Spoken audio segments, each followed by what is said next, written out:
नमस्कार. नमस्कार. तुम्ही आता जे सांगितलं प्रकरण ते नक्की काय? तुमचं नाव सांगा आजी, तुमचं वय सांगा. माझं नाव नीलावती शाहू जाधव, हं, मुलीम राहणार हं, आदर्श नगर, हं, माढा तालुका, हं. जिल्हा सोलापूर. अच्छा, हं. तुमचं वय काय आता? 105. हा, तर काय झालं होतं तुमच्या सोबत?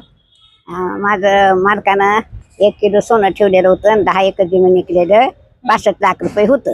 हं, मग ती सापडणं म्हणून ती शेजारीन म्हणजे एक देवऋषी चांगला आहे. हं, मग ते आला रघुनाथ रामदास चव्हाण. हं, एकदा येऊन 2-3 येऊन पूजा करून गेला हं. आणि ते किलोभर सोनं बी घेतलं, 65 लाख पुरायला लागते म्हणून घेतलं आणि आम्हाला धूर केला आणि घेऊन गेला. अच्छा, तुमच्या डोळ्या समोर ते म्हणजे सोनं काढून तुमच्या समोर घेऊन गेले. हा, समोर घेऊन गेला. किती किती वर्ष झालं या घटनेला? झाली 12-13 वर्ष झाली. मग तुम्ही न्याय मागण्यासाठी गेले होते का पोलीस स्टेशनला? गेले होते पण गुमानतच नव्हते. अहो, मग तुम्ही आता गेली 14 वर्ष झालं पोलीस स्टेशनला जाताय, सगळं करताय, पण त्यांच्यावर अजून काय कारवाई झाली का? काय सुद्धा कारवाई केली नाही अजून. आणि तो जो माणूस तुम्ही देवऋषी बोलताय तो तुमच्या गावातलाच आहे? नाही नाही, ह्याचा आहे गुरसूळ. गुरसूळ आहे, माळशिरस तालुक्यात येत आहे गुरसूळ गाव. अच्छा, आणि कुणी सांगितलं तुम्हाला त्यांचा ऍड्रेस आणि कसं काय कळलं? म्हणजे ते सीता गणगी आहे, ते म्हणजे देवऋषी चांगला आहे, काढून देतोय आणि ते काढूनच घेऊन गेला सगळं. तुम्ही शेती विकली होती, तो पैसा होता? इकले 10 एकर शेती इकली होती. हं. ते पोलीस स्टेशनला दिले सगळे कागद.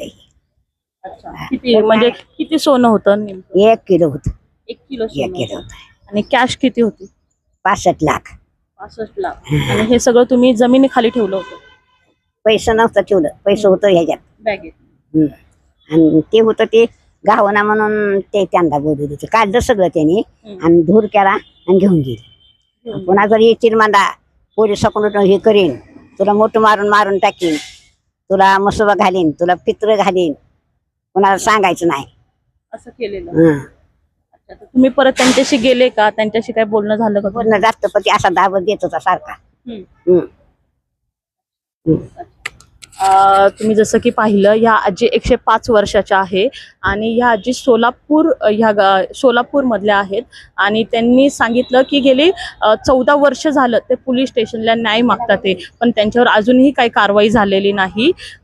गेली 14 वर्ष पहिला की त्यांनी जे शेती विकली होती, जे पण त्या शेतीचे पैसे भेटले होते, काय सोनं होतं, ते पहिल्याच्या काळात ते जमिनीखाली दडून ठेवायचे. असंच ते दडून ठेवल्यामुळं एके दिवशी ते भेटत नाहीये, म्हणून ते असंच संपर्कानंतर त्यांनी गावातला देवऋषी म्हणून आहे त्यांना बोलवलं, ते काढलं आणि ह्यांच्या डोळ्यासमोर ते सोनं सगळे पैसे ते घेऊन गेले. आणि त्याच्यानंतर गेली 14 वर्ष झालं या आजी पोलीस स्टेशनला जातात ते, पण त्यांना अजूनही त्या माणसावर, त्या भोंदू बाबावर कारवाई होत नाहीये. हे खरं तर म्हणजे फारच गंभीर आहे की एक आजी जी 105 वर्ष झाली आणि ते स्वतःच्या पैशासाठी, स्वतःच्या शेतीच्या पैशासाठी लढतीये, पण अजूनही तिला न्याय भेटत नाहीये. त्या भोंदू बाबावर अजूनही कारवाई होत नाही. म्हणजे अशी कित्येक घटना आहे जे भोंदू बाबावर विश्वास ठेवतात, देवऋषावर विश्वास ठेवतात आणि असे भरपूर प्रकार होतात.